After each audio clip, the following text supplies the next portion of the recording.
Welcome to the 61st installment of Tell Em Alejandro. You know one place for sports, cars, video games, fitness. If you're a man, you're here. Mr. Alejandro, about to tell him. What you about to tell him, Alejandro? I'm about to tell you about the Toronto Raptors versus the lifeless Brooklyn Nets. Tell him, Alejandro. While the block is hot over there on the West Coast because of all the Donald Sterling drama, I kept it cool over here in the East Coast, watching Game 4 of the Toronto Raptors versus the Brooklyn Nets live at the Barclays Center from the pimped out Skybox Suite. You know what I like to say? If you're a man, you're here. And that's right, Mr. Alejandro was in the building. I had to tell him shirt on. I was killing him. You know how I do. Yeah, boy. You know what it is. I'll let your boy. You hear it? Tell him. Anyway, on to the game.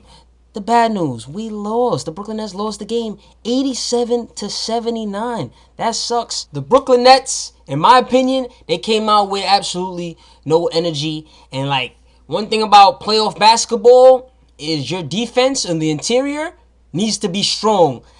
The Toronto Raptors it was a layup line. It was like you weren't even playing the game yet. Layup after layup after layup the Brooklyn Nets were allowing. I have a strict no layup policy when it comes to postseason. If I'm a player and there's a player coming my way and he wants to get a layup, I'm going to make sure tomorrow he goes to the dentist. Because I'm going to take my elbow and my forearm, bam, every time. Bam, I'm taking a foul from the ref. Bam, you're not coming in the paint and getting a layup. You can shoot the ball. I'm going to try and put my hand in your face. You can definitely shoot the ball. And if you make it, credit to you. You're not getting a layup, son. Not against Mr. Alejandro. I'm going to bam you. I felt like the Brooklyn Nets gave up way too many layups. I was not feeling that. The Toronto Raptors, they look very good from start to finish. They look like a well-rounded. Well, they were top 10 ranked defensively through the regular season. They look like it, especially late in the game. They were playing some lock-up goon defense. Shout out to them. The introductions, I was hyped.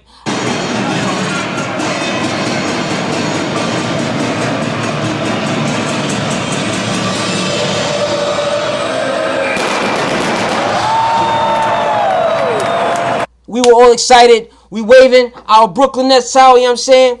You know me, I was like, woo! Waving the towel, getting hyped.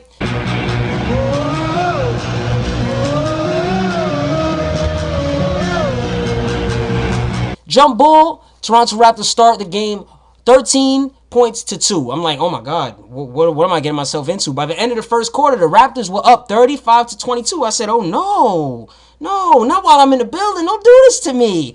Anyway, DeMar DeRozan for the Raptors was ballin'. It felt like he couldn't miss a single shot. He had 20 points in the first half alone on 7 of 12 shooting. Game 2 and Game 3, he dominated also with back-to-back 30-point games. So to see him, the thing about DeRozan once upon a time was a good player. This season, he has elevated his game up a notch. I like that. He's become a very good player on his way to being a star or a superstar. He's not there yet. I like how he's playing. If he continues this next season, he's going to be making even more noise. A lot of people know him now. If you didn't know, now you know. As the game kept going on, Brooklyn was down 17 points, but they won the second quarter and they won the third quarter to go into the fourth quarter tied. Then, late in the game, in the fourth quarter, Brooklyn got a 4-point lead, 77-73. Since then, Toronto went on a 14-2 run, and Brooklyn just could not score. They finished the fourth quarter in the last 4 minutes and 57 seconds. 0 points, 0 for 5 shooting, 0 for 3 from the free throw line with 4 turnovers, and those 4 turnovers were on 4 straight possessions. I like to say, it's not how you start, it's how you finish. And the Nets did not finish the game good, but like I said before, with Toronto jumping to that big lead early in the game, it's like, you could just tell, like, something was wrong with the Nets. They didn't come out. That's why I said that they're lifeless. They didn't come out with enough energy tonight. I tried to scream and motivate them. I chanted defense when it was time to chant defense. Defense! Get it! Defense! Get it! Defense! Oh, no. I was giving them all the energy that I can. Garnett, before the game, Kevin Garnett complained about fans not being pumped up enough. I was there. I was pumped up. The team ain't look pumped up to me, if you ask me. Let's get to some numbers, shall we? Let's start with DeMar DeRozan. He had 24 points in 42 minutes played. He only scored 4 points in the second half. He did cool off from that hot first half, but nonetheless, he was a big part of the lead that they gained to begin with. 5 rebounds, 2 assists, 7 of 19 shooting. He missed his next, I believe, 7 shots after starting the game strong, 7 for 12. 9 for 11 from the free throw line, 1 for 1 from the three-point line. He did his thing. We need to find a way to stop him if we plan on winning this series. I still have the Nets winning the series, in my opinion. But, yo, DeMar DeRozan is a problem. Next up, Kyle Lowry. He played 34 minutes and he played injured. That's the heart of a line right there. It's playoff time. He's like, nah, I'm not taking no time off. I'm playing this game. I don't blame him. 22 points, 4 rebounds, 2 assists, 1 steal on 7 of 17 shooting. 3 for 8 from the three-point line, 5 for 5 from the free throw line. Shout out to Kyle Lowry. That little general held it down this game. And I want to show some love to Amir Johnson. I felt like he was banging. He was doing some dirt down low. Shout out to him. 29 minutes played, 17 points, 5 rebounds, 1 assist, 2 steals, and a block on 7 of 11 shooting. Very accurate. And 3 for 3 from the free throw line. Shout out to him. Let me get to my Nets because I was very disappointed with my Brooklyn Nets. Let's start off with P-Dub, the truth.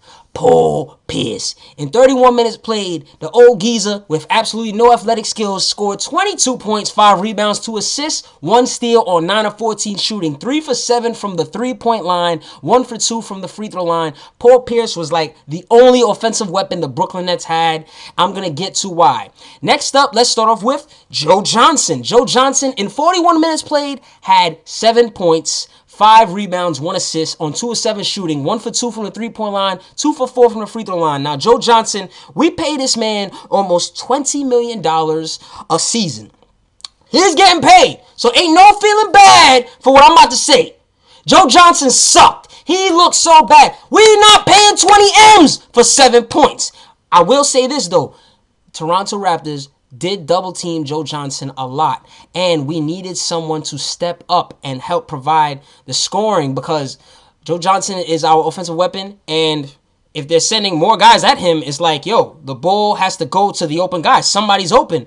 I don't feel like the Brooklyn Nets did a good enough job in finding the open player, and they really paid for that. Next up, Deron Williams. He disappointed me big time. 36 minutes played, 10 points, really.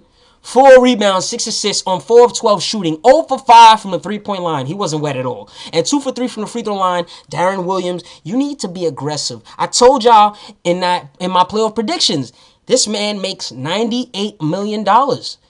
We are not paying $98 million for 10 points. We're paying $98 million for a star, for a leader. And like I said before, he's going to be matched up against Kyle Lowry. Kyle Lowry outplayed him this game. Deron Williams, if Joe Johnson's being double teamed, that means you're being single covered. If I'm a star and you single cover me, I'm going to take that as disrespect, son. I'm going to step up and make plays. And especially being a point guard, being the quarterback of the offense of the team, you're supposed to also be setting cats up and finding them. You're basically going 4 against 3 because it's 2-on-1 for Joe Johnson's situation. Deron Williams did not step up. I'm very disappointed in Deron Williams. And if he does not step up, we're probably going to lose this series. D. Will, Step it up, son. Next up, I want to show some love to Mirza Teletovic. He came off the bench, and he provided a little something for the Nets. 12 points, 5 rebounds, 5 of 9 shooting, 0 for 3 from the three-point line, 2 for 2 from the free throw line. That's not bad. That's not a bad contribution. Believe it or not, he was the second highest scoring player for the Nets. That's a dang shame. Not D. Will, not Joe Johnson, not Kevin Garnett. You know what I'm saying? Come on, Nets. Y'all really did not look good in this game. But let me speak a little bit more about my experience. Like I said before, it was my first game ever. I had a lot of fun. I enjoyed myself with the Tell 'em shirt. Like I said before, I was a man. I was there. There you have it, folks. My recap of Game 4 between the Toronto Raptors and the Brooklyn Nets, as well as my first experience at a live game. I saw tonight that the Brooklyn Nets lost to the Toronto Raptors, and even at one point they were down 20-something points. Now they're down in the series 3-2. Do you think the Nets still have a chance at coming back and winning this series? Tell them in the comments. Tonight's mean green bow tie is brought to you by my boy Lamar. Hey, let's get it. Tune in for more sports, cars, video game, fitness, and all that. Follow at Em Alejandro to hear my immediate reaction to live sports events, or if you want to hear me cover a certain team or topic, tell them. Outro music. Hey.